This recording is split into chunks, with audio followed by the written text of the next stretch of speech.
Oh, yes, yes, yes, indeed. It is Monday, and we are here earlier than you may have expected us. That's because today we have a very special event taking place at headquarters. There's a ceremony that is honoring our fallen brother. Andrew Hong was killed in September, on the 12th, in fact. And there's a plaque that's being revealed or displayed, put on display. I don't know. I don't know what the right terminology is. It's going to be, there's an event. And I'm going.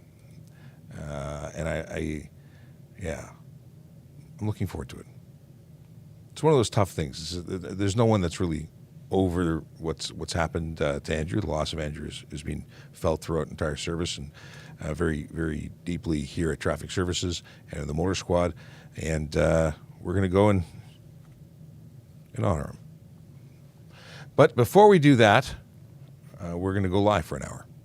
And what does that mean? Well, if you're new to the show, if you don't know what goes on here, well, let me tell you. My name is Sean Shapiro. I'm a police constable with the Toronto Police Service. This is Ask a Traffic Cop, where you get to ask me, a traffic cop, questions for an hour. I think we covered this.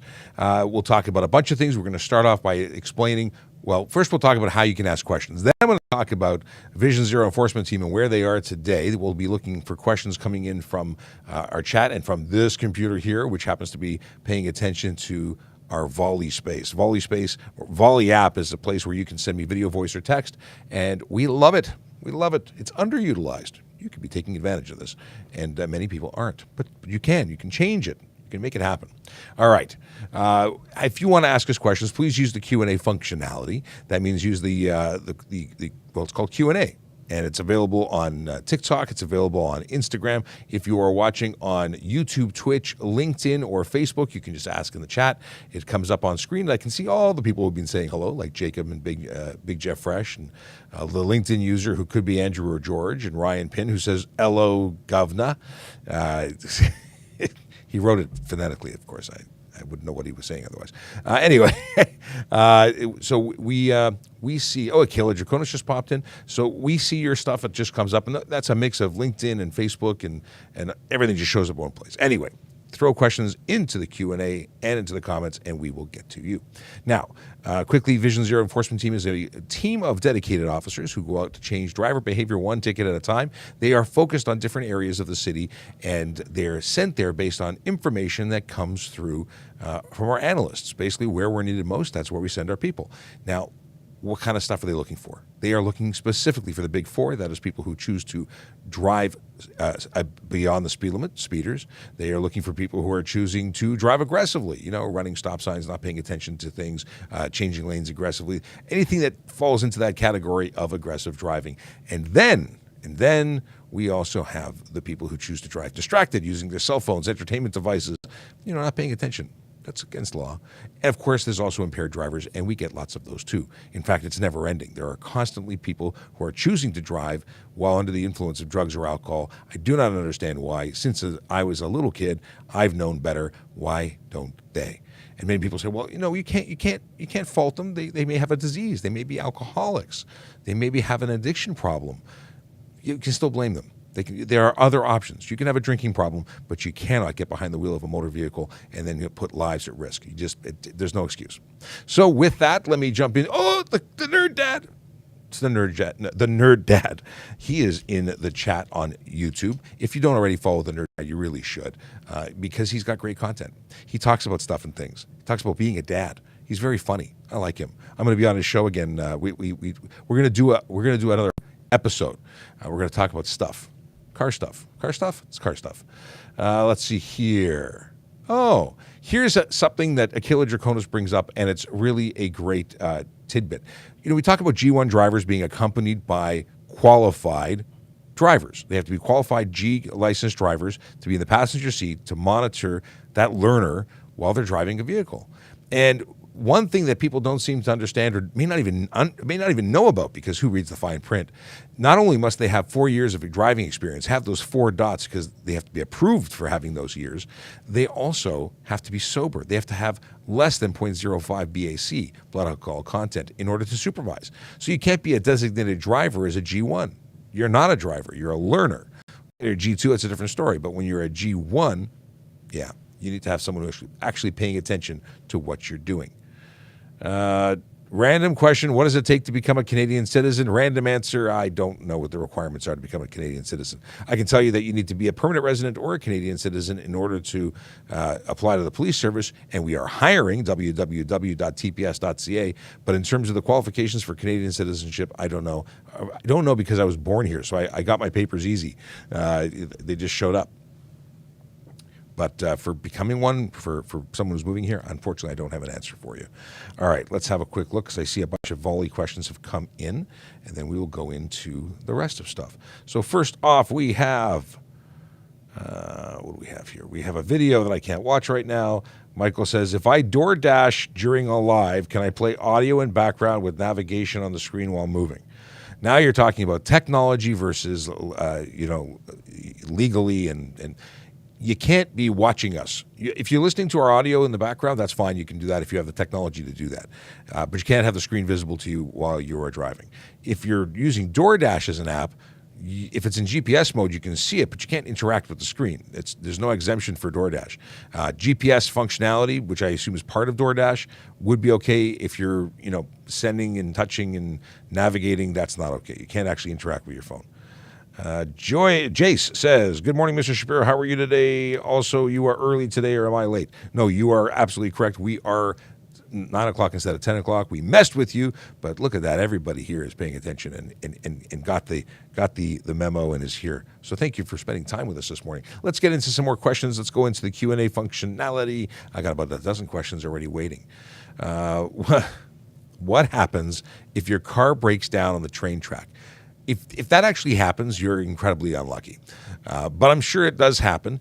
There is a telephone number posted in front of railway crossings, either on the control box or something. You call that number and you tell rail control what's going on, where you are. There's a number that resembles or that identifies physically where exactly you are, because that train, if traveling at speed, is going to take miles to stop. So they do not have the ability to stop on a dime. So if you wait until they see you, you are going to get hit. I was actually at a hotel in Florida when a train hit a mail truck. Maybe it was a mail train. In any case, it hit an 18-wheeler that had stalled out on the tracks. It does happen. You need to be moving really quickly in terms of getting out of that car, dialing the number, and do what you have to do to make everybody aware of what's happening, because it's going to hit you otherwise. I would also, if there's no train coming, maybe put it in neutral, back it up. If you have a friend, if you flag down somebody else. I'm trying to run down every scenario, but leaving the car on the tracks doesn't sound like a good one. All right, we have. Oh, Akela wants to know, so supervising drivers can't use their cell phone. Interesting. There's no provision that I'm aware of that restricts. This is back to the G1 driver requiring a supervising driver. I would hope that the supervising driver is supervising, not on their phone, but there's nothing in law that prevents them that I'm aware of anyway. Oh, okay. Ryan Pinn, in case anyone was interested in joining the military, you can be a permanent resident and apply for the Canadian Armed Forces. Ryan used to be I'm assuming retired, no longer serving, because I know you used to be, past tense. Ryan also advises that the DoorDash people should advise their insurance company to have the appropriate insurance if they're going to be doing work in their car. A lot of people don't realize that when you are insured, it's for personal purposes. If you are driving as a Uber or anything like that, you should notify your insurance company, because they can deny your claim. Oh, you're still active, Ryan. I didn't realize that. Good on you. Thank you for your service. Ryan, were you with the Navy? Are you with the Navy? I think you said Navy. And Ryan says, get out of the vehicle if it's stuck on the tracks. Yeah, do not wait. This would be bad. Okay, great question. What age can children sit in the front seat? Well, there's no age restriction. There is good advice, and the advice is that they should remain in the back seat until they are 14 years old. Boy, people were going, what? Children should stay in the back seat until 14 years old, because back seat is better. Why? Because there's no airbags that deploy at 200 miles per hour to injure you. So back seat is best. Now, can you put them in the front seat? What if you have a two-seater car? Car seat goes in the front. There's nothing preventing you legally from doing that. And it may be the best thing or the only option you have if that's the kind of vehicle you have. Once you are 8 years old, 80 pounds, or 4'9", you no longer require, by law, a booster seat or a child restraint, but that doesn't mean you should sit in the front seat. It's still best backseat until 14. How many times can I trip over that? Need a sip of tea? I made tea. Okay. Is there no regulation on LED lights brightness? There is a regulation. There is a maximum lumens or brightness that can be projected, of which I can't remember what it is. I don't know if it's 8,000 Kelvin or something like that. There is an issue. Aftermarket LEDs are not legal for headlights from everything I've been told. The ones that come stock that from a motor vehicle manufacturer, those have passed the test and are permitted. But the aftermarket stuff you buy on the delivery app that's coming from overseas, likely not going to be legal. I'm not going to say absolutely not legal, but it's unlikely that they're legal. Is snow on the roof of the car illegal? Well, snow on the roof of the car can become dislodged and can fall off and hit another vehicle. Could also, once your car warms up a bit and the roof develops this nice film of wetness of water, well, that big sheet of snow is going to fall forward when you brake, or fall off backwards when you accelerate. In any case, you could become blinded by that stuff on the roof. It won't stay on the roof. Additionally, if it blows off and damages, you could be another vehicle. You could be responsible for that. I've even gone so far as to suggest that you could be charged for insecure load because you're now transporting something, a load of snow on the roof of your vehicle. I've had arguments from retired officers who've said that's not an appropriate charge. I'll let the courts decide. I think you're transporting a load. If you could have removed that load, which you have the option and responsibility to do, well, then you could have resolved the issue, but you chose to transport the load of snow. Maybe you have a delivery of snow, and you need to make sure it's secured and will not go anywhere. So, yeah, it depends on the officer, but I would say it is illegal and you could be charged. How loud is too loud for exhaust systems? A lot of people want to know about exhaust systems. How loud is too loud? There is no decibel rating for laying the charge of unnecessary noise, which could also be laid as a result of, an exhaust that's too loud, defective, or aftermarket. It could be laid for loud music. It could be laid for squealing tires, which also now qualifies for stunt. At the end of the day, it's fairly subjective. If the officer believes it's too loud, if everybody in the street can hear it, that's too loud. Yeah. Let's see here. Now, there's also improper exhaust, which could be laid. My understanding is actually 74 decibels for safety, like when you get safety or when a mechanic is installing it, 74 decibels is what's required. Now, motorcycles in the city of Toronto fall under a bylaw. That bylaw says that if you create more than 92 decibels of noise at idle, it's a $500 ticket in the city of Toronto. That's bylaw. It's different everywhere you go. Why are electric scooters allowed in bike lanes? Well, electric scooters that are capped at 32 kilometers an hour, don't have more than 500 watts of motor, are not over 120 kilos, well, they are e-bikes. They fall under the e-bike legislation. If you're saying it's an electric motorcycle, well, then they're not allowed in bike lanes because they're electric motorcycles. One step further, there are different types of bike lanes. If you talk about an electric scooter going into a bike track, that's a divided area that has the stanchions or some physical barrier, well, they're not allowed to be in cycle tracks if they are not pedelec. They have to be a pedelec to be in there. If they're capable of being run on throttle alone, they can't be in that lane.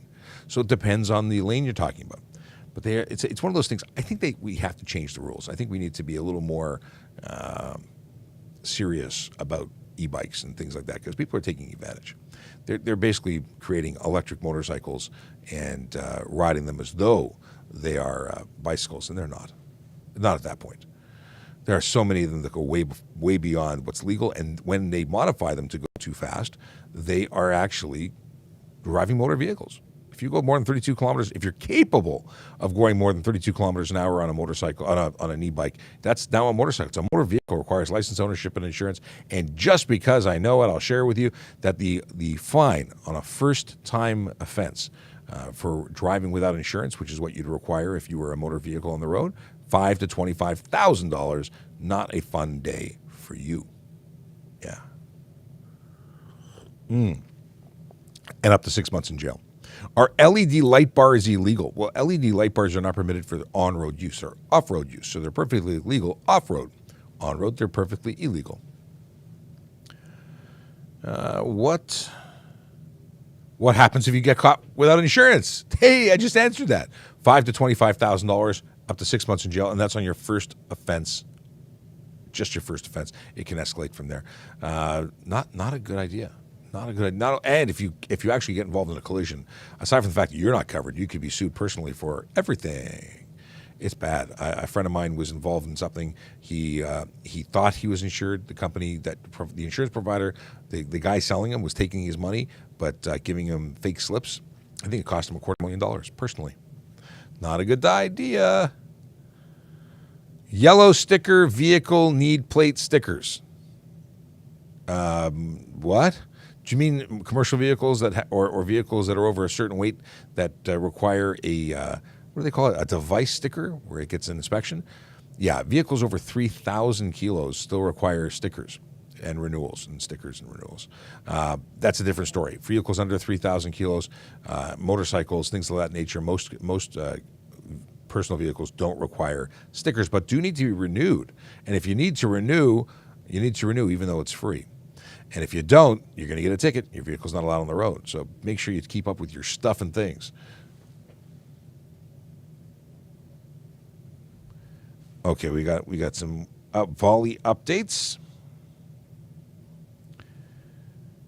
My mother would knit a hat when I had a G1, or would knit. I don't know where the hat came from. I think I read had anyway. Michael's mom would knit when he had his G1. Well, that's good to know. Designated driver app has a map. Oh, DoorDash. DoorDash driver app has a map that I pull up when parked, then move. I stopped doing it already anyways. Okay.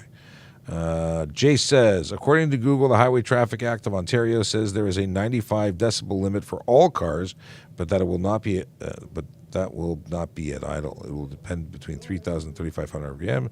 Okay. Interesting. I'll have to look at the decibel limit. The thing is, as police officers, we don't use a decibel rating for laying the charge. There's no sound measuring tool required to lay the charge of unnecessary noise. So if there's a 95 decibel limit for all vehicles, good to know. Doesn't change very much for me. Can you still join the military with a criminal record? Ryan Pinn might be able to answer that, but I have no idea. Minor criminal offenses when you were a kid, if you changed your ways, it may be something that the police would overlook. Minor stuff. Serious stuff would end your chances of becoming a member of the Toronto Police or police service in general. Hit and run on private property, what happens after a report? If your vehicle was involved in a hit and run, it was the victim vehicle. I call it a victim vehicle, the one that was parked when someone hit you, or actually if you were driving and someone hit you and took off, you'd go through your own insurance. Essentially, you need the report for that. Will we find the person who hit you? Possibly not. Most of the time when people are involved in hit and runs and they run, there's generally not a lot of information to go on. Okay.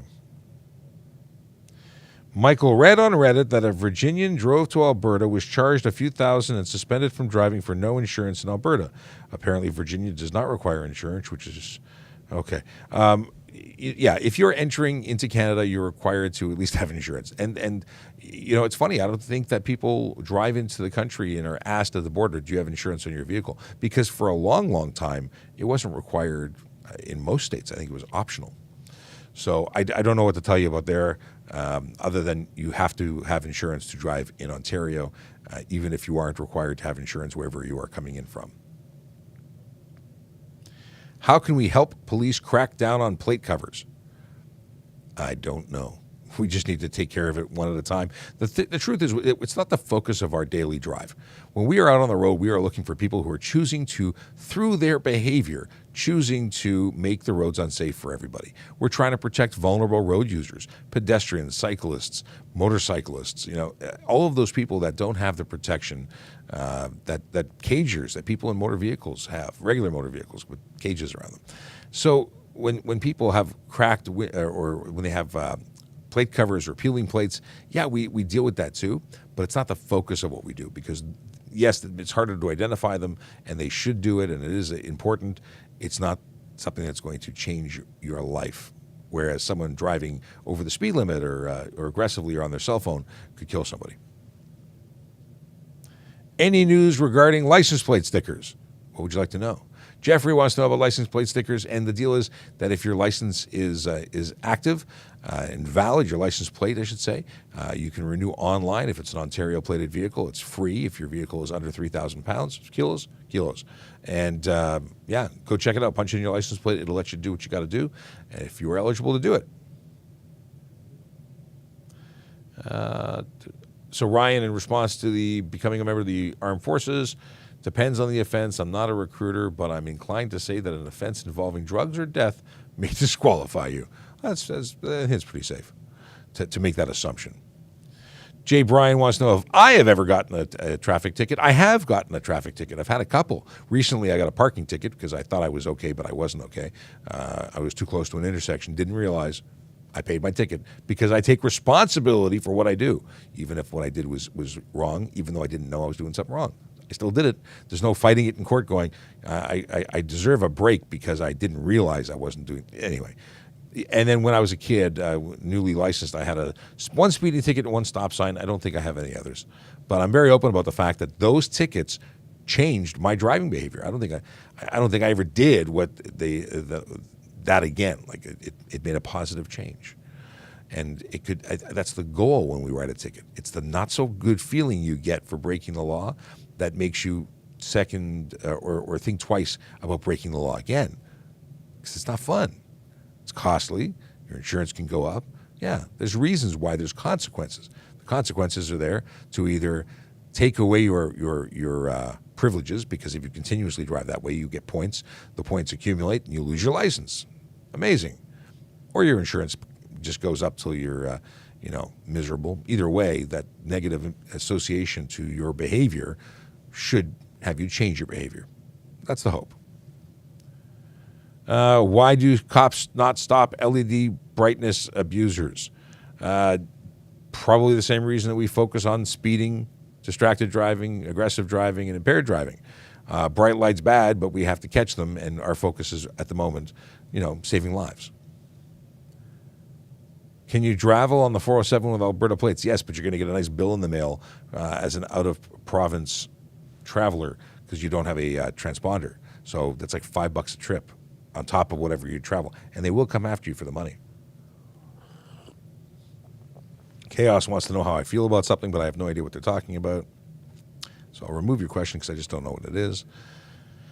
80 and a 60, but following the flow of traffic. Would I pull them over, I assume is what you're asking, and the answer is absolutely darn tootin'. I would absolutely pull you over for doing 20 over in a 60. I would pull you over for doing 15 in a 60. Flow of traffic just means I would pull more of you over.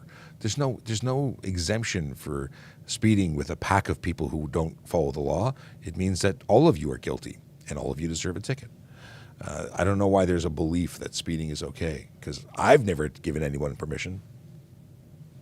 Yeah. I know, it's such a popular thing for me to say that I would give everyone tickets for breaking the law. No one wants to hear that. You have a perfect Santa voice? Santa? I didn't know that this was a Santa thing. I thought Santa was like a higher, maybe, I don't know. The whiteness in my beard certainly allows me to do it. And I have been Santa before. I have played Santa. I was at a party. They needed a Santa. I'm big. It worked. But I've never been told I have a Santa voice. Okay, it's one for the notebook. Someone on TikTok was asking if they can drive on the. Oh, we just talked about that. I just covered it. But thanks, Chase, for forwarding that message across. Appreciated. Can you have one plate for more than one car? No. You can have one plate. Well, in Ontario, a pair of plates. And that pair of plates can be on one car and one car only. You can't transfer them between. Just get another set of plates. Can I keep my insurance on my phone app? If you have a phone app for insurance that came from the provider, in Ontario, it's legal to provide your proof of insurance by way of the app.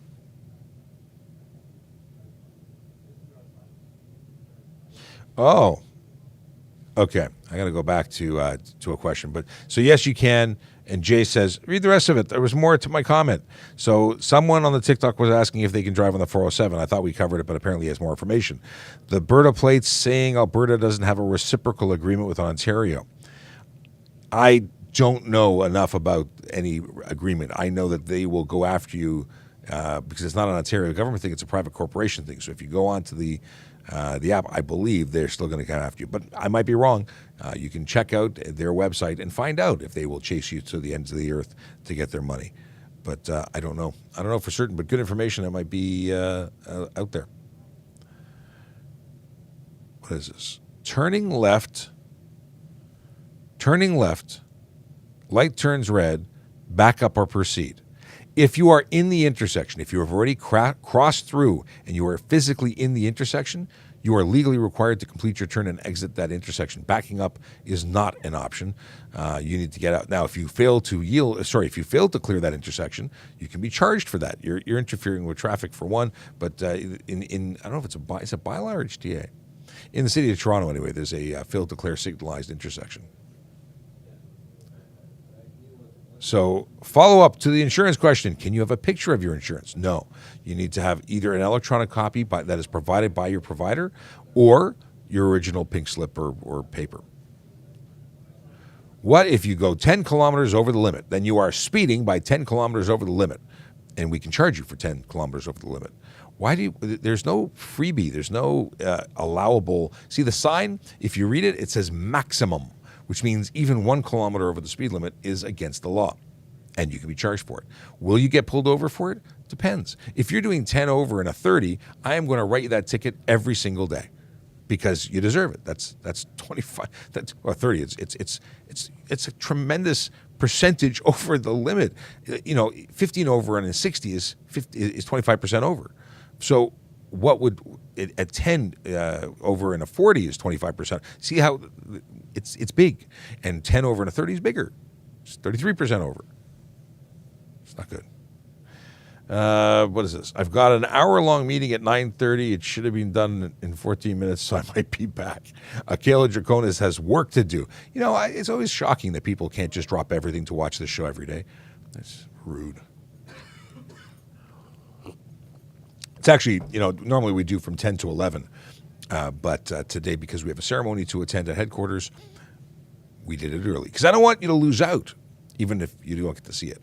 But just to let you know, not only is this show available all the time on replay, we also have a podcast. So you can watch all the archives of this show on YouTube. It's Traffic Services Toronto Police.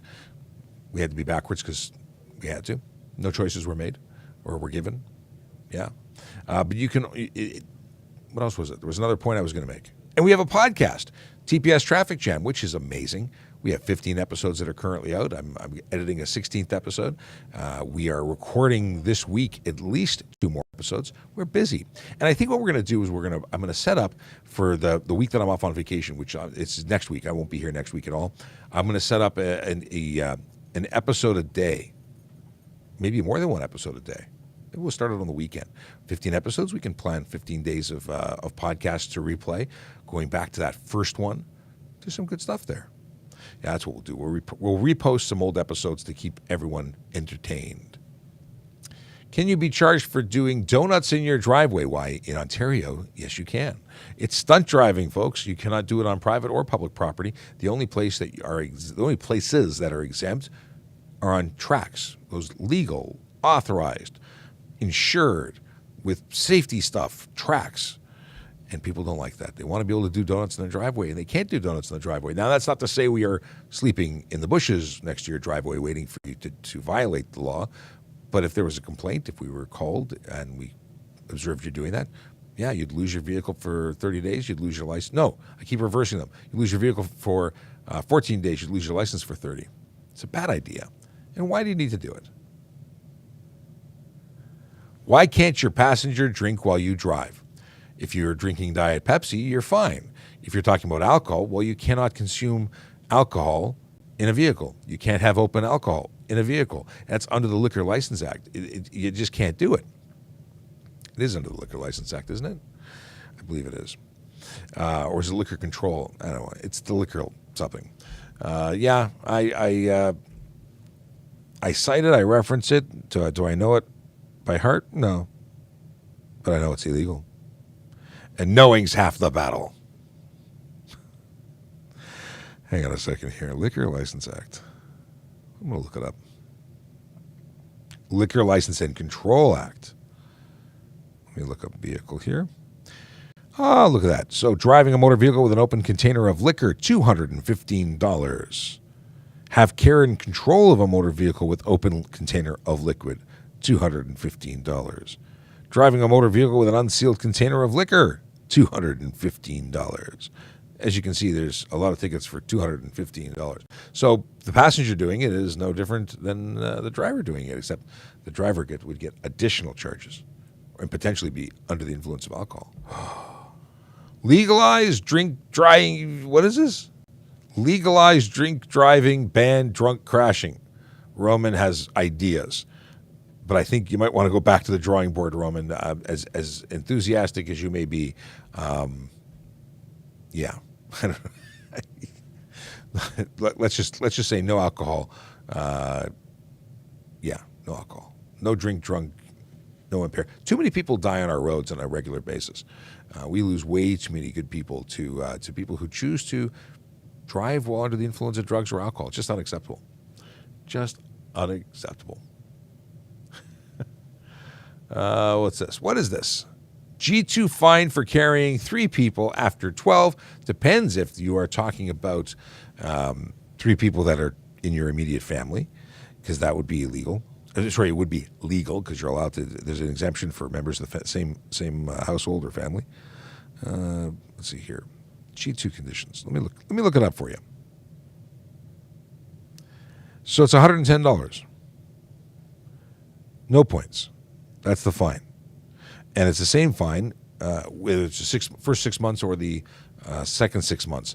And so the deal is you can have, between 12 and 5 a.m., you can have no more than one person who is under the age of 20 for the first 6 months and no more than 3 in the second 6 months. Did I say that right?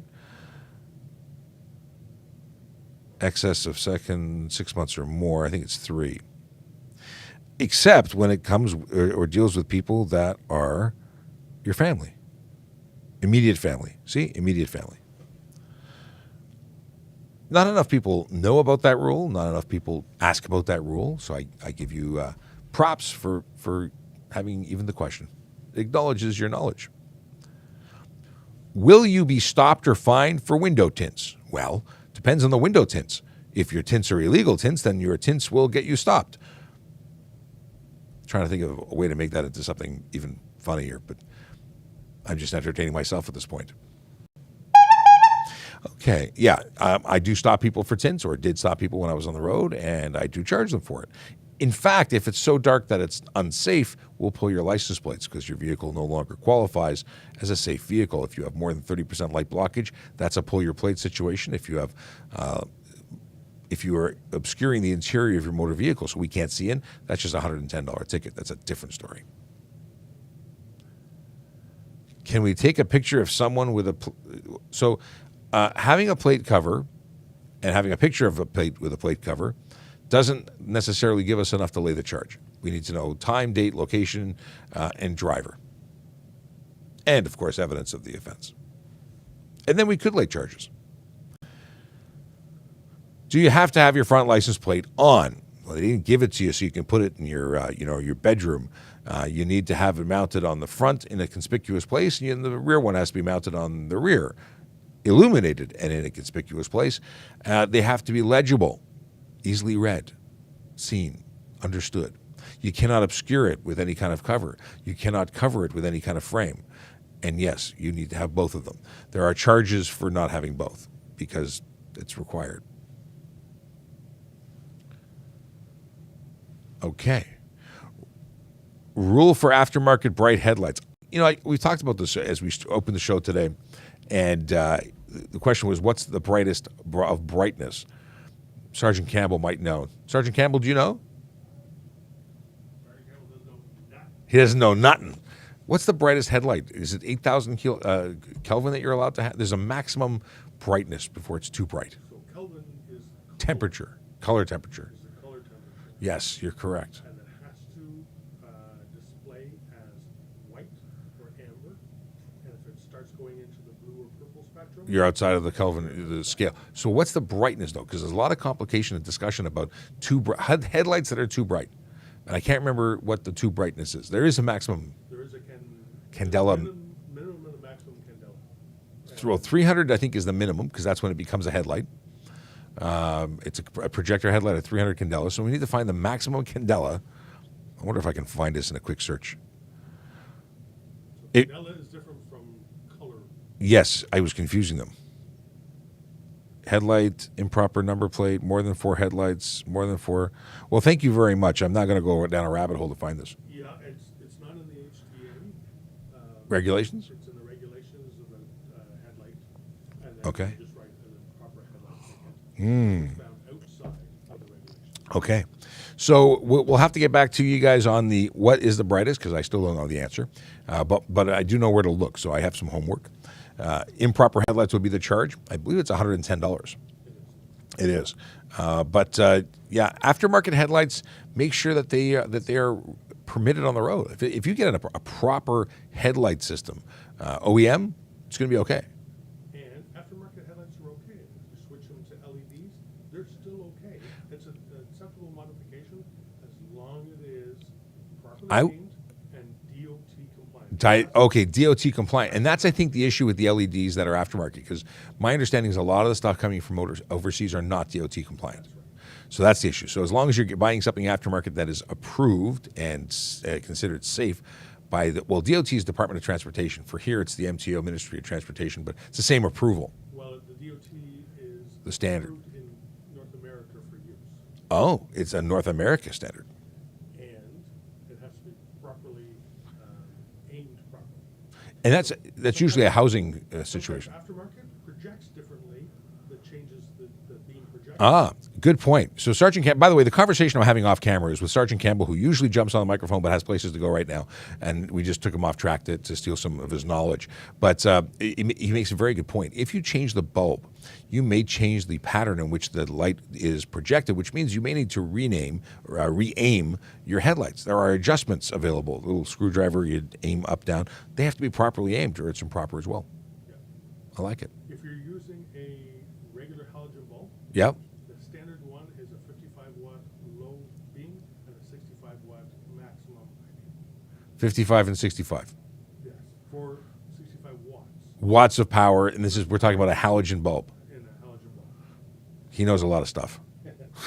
We have a viewer who says, I have eye problems. How do I get a tint permit?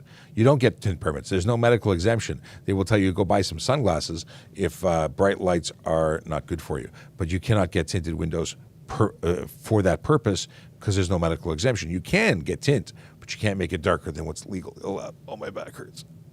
Trying to stretch it out, and it just hurts more. Okay. Can you pass on the right on a three-lane highway? So passing on the right just means being in a different lane and overtaking or going faster. If you are making a safe move and you're not cutting people off or making unsafe maneuvers, going faster than the car in the left lane is not illegal. If you pull out to make an unsafe passing movement, that could be illegal. The passing to the right is generally a charge that's laid when we're talking about a two-lane road and you're using the shoulder to pass. There's conditions there. But simply driving faster than the person to your left is not illegal. Why does RCMP use different handguns than the city? Because they bought them, and they bought different ones. There's no rule that we all have to use the same thing. In York region, they used to use a SIG. SIG? No, OPP used to use a SIG. They used to use a Beretta in York, and then they replaced the Beretta with a Glock. And now they have Berettas, they have Glocks with lights on them. We have Glocks without lights on. Not everybody buys the same thing. It's not a requirement to be matching. It's nice to be matching. We all have the same cool stories now. But yeah, what do they use in their RCMP? It's Smith & Wesson, I think. I think he's a Smith & Wesson 9mm. Yeah, it's like a 100-pound gun. It's very heavy. I'm used to this plastic toy gun that we have, but theirs is very heavy metal. Heavy metal? It's like music. What is this? If ever officers draw down as I'm legal, Jeffrey Cassidy wants to know. Well, you can't legally carry in Canada. There's very few people who have a permit. Excuse me. It's really only folks who are either armed guards, police officers, or have special permits. And last I checked, I don't think there's anybody in Ontario who has that permit. Is there a rule for clearing off the snow? Yeah, you got to clear off the snow. I mean, there's so many reasons, but if you don't, it's hard to see. And you might have a problem. Boy, I got to cough again. I have to press this cough button. Ugh. Okay. Is driving slow in the middle lane impeding traffic? Well, it depends on how slow, because, yeah, if you're driving so slow as to impede traffic, you're impeding traffic. And then you could get charged for impeding traffic or unnecessary slow driving.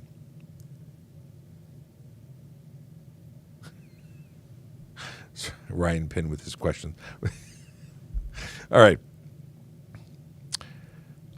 Google says go-kart is not street legal. Way out. Google's correct.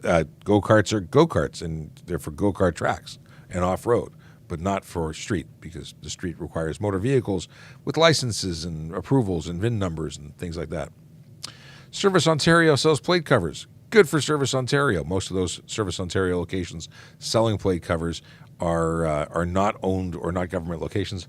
They are third-party providers that have license to act on behalf of the ministry, and it's not illegal to sell. They are setting you up for the fall, though, because it's illegal to put them on your vehicle and drive with them. I have no idea why they sell them. Follow up. What if you have an open bottle in the trunk? Well, open like blah, blah, blah, falling. No, like closed but unsealed. You're allowed to transport alcohol that is closed but unsealed, as long as it's not within reach of the driver or any other person for that matter. Put it in the trunk. It's the best place. I mean, technically it can be out of reach of the driver, but I say trunk is best. Tips to remember when driving near plows. Well, first of all, they're big vehicles, so give them lots of space. They also throw all sorts of debris around, like salt and anything that's stuck to the road as their plows are chopping and ripping up the snow and sheets of ice from the road, depending on what you're looking at. Give them lots of room and never pass them. Never pass a working plow. It is a bad idea. It usually leads to a collision, and you'd be at fault. Can I have color fog lights like red? I'm sorry, no, you may not. You can have white, you can have yellow, that is it. There's the only two colors permitted in Ontario for projecting forward. Hog587 says, hey, what's up, G? What's up, Hog? What is the most expensive ticket on its face? The most expensive ticket I've given is probably $615 for cell phone. Or for distracted driving. Use handheld communication device. In terms of the most expensive charges I've laid that resulted in the biggest numbers of fines, well, they're going to be the amount of money related to defending an impaired driving arrest. Because when I arrest someone for impaired driving, not only do they get whatever fines after they're convicted, but they also pay lawyers like to the tune of $15,000 to $30,000 for the average defense. So that's probably the biggest one. Chase says, please look at my Volley. Volley is an app that we use. By the way, trafficcop.ca is a great way to get to all of our socials. Trafficcop.ca, where you can get to our Volley. Okay. What is this? All right. Let me go turn up the volume here and let's hear from Chase. What kind of supports or programs are there for the families of police officers when they're injured or killed while doing their work? Like, what kind of physical supports, mental supports, and like financial supports happen? Well, we do have life insurance. So if we're killed in the line of duty, there's that. There's obviously things like there's a widows and orphans fund that we can pay into. It's another form of insurance.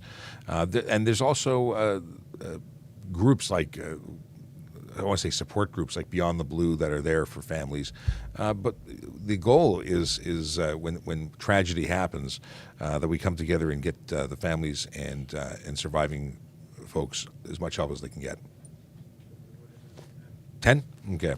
We're heading out right at 10 o'clock, so it will be a hard close at 10 o'clock. So yeah, there's lots of stuff going on that I hope no one ever has to deal with, because of course it's the worst of times. Yeah, but you know what? When we lost Andrew in September, a lot of active members reached out for help. It's nothing wrong with it. We were all dealing in mourning in our own way, and a lot of people were hit really hard. A lot of people. Are all undercover vehicles? Are all undercover police vehicles USA manufacturer? No, they're not. Seen bad signage videos. What to do? No straight through, no right, no reverse. Call 311 if you're in the city of Toronto. If there's an issue with signage. That's what I did. Saw a video that Maury Sherman from 92.5 posted saying that on King Street we had signs up that wouldn't let anybody turn left, turn right, or go through. And that's because construction put up a temporary sign, not realizing what was going on. So we had to get that fixed. And 311 are the people that make things happen. The chap who says he's got vision problems and he's applying, you wanted to know where you can get a, what do you call it, a permit to get tinted windows. So he's saying that he doesn't care what the law is. He's got sensitive eyes, so he's getting 5% all around, including the front. So don't drive in front of me, because I will pull your plates, and so will my friends at Traffic Services, because what you've described by stopping 95% of the light from getting through, a 5% tint is not 5% light blockage. It's 95% light blockage, which is way more than the 30% light blockage that's legal. So when you're driving that and you hear that, you were warned and you should have known better. Buy sunglasses. Don't tint yourself to the point of making your vehicle unsafe. You can't see pedestrians. Pedestrians can't see you. And yeah, it's a bad day at the office when you're walking home because we took your license plates. And then you really do need your sign language, your sunglasses, because you will be walking. So people say really stupid things here, and I got to include you in the saying really stupid things here, because knowing what the law is and then choosing to break the law and make the streets unsafe is well, it's not smart. Sarge, someone came on and said, "What's the rules? How do I get a medical exemption for tinted windows?" And we explained that you can't. So he says, "Well, I'm doing it anyway. I'm getting 5% tint." I'm like, Well, you know what? When you see me out there, I guarantee you I'm going to have your license plates in my briefcase, and your car will be on a tow truck. I just said the same thing. Oh, really? You know me too well. You and I are traffic people. We are cut from the same cloth. Is that microphone active? Which one? No, it's the other. Hey, it's okay. I switched it. Sergeant, announcer. Hello. That's you. There we go. Sergeant Campbell is joining us for the last 10 minutes before we run away.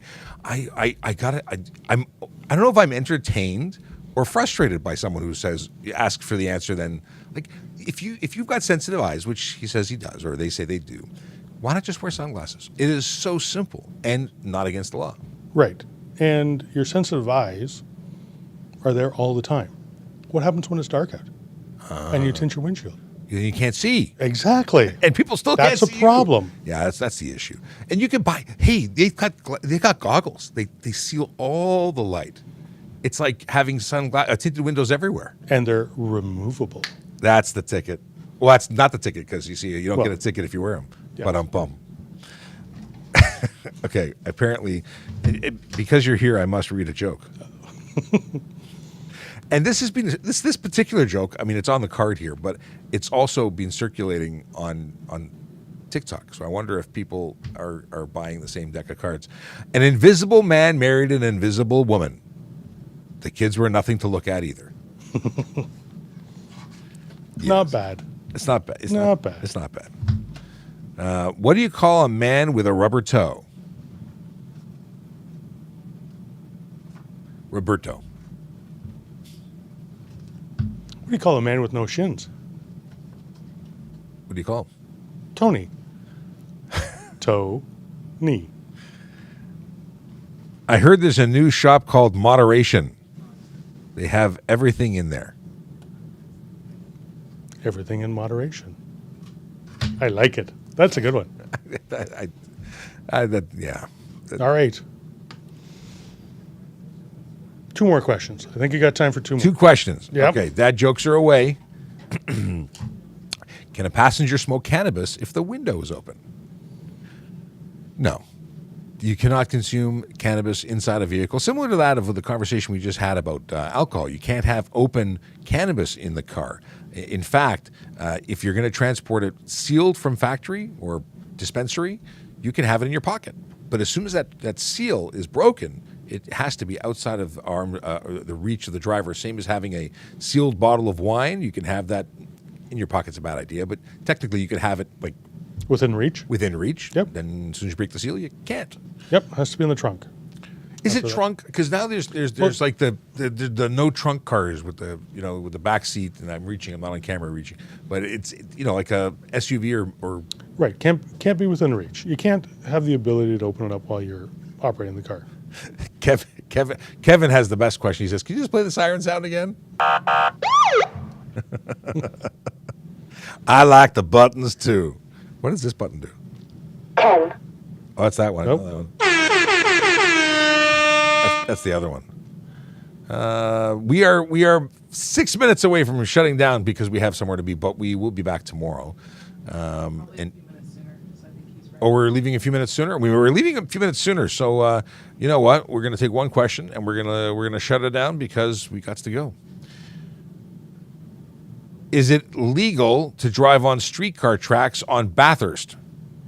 I'm assuming you mean the section of streetcar tracks that is on a raised or divided area. Bathurst? So Bathurst, I think, I'm just trying to think of it in my mind. On Bathurst, I believe it is okay. Spadina, it's okay. But not on the divide. Like if we're talking about, If it is raised and divided, then it's no. then it is a no. Where on earth would it be? So if it is level with it and it's within a lane, then absolutely you can drive it. Now, that being said, be careful. If you are operating a motorcycle or something like that, streetcar tracks can get kind of slippery. We've had a number of officers who have gone down because of it Yep, on police bikes. yep. And there's a little bit of a carved out section there when it's level, and it collects an awful lot of water, so It's just not a good idea. it can freeze. Ooh, that's a good point. A lot of sand there in the winter.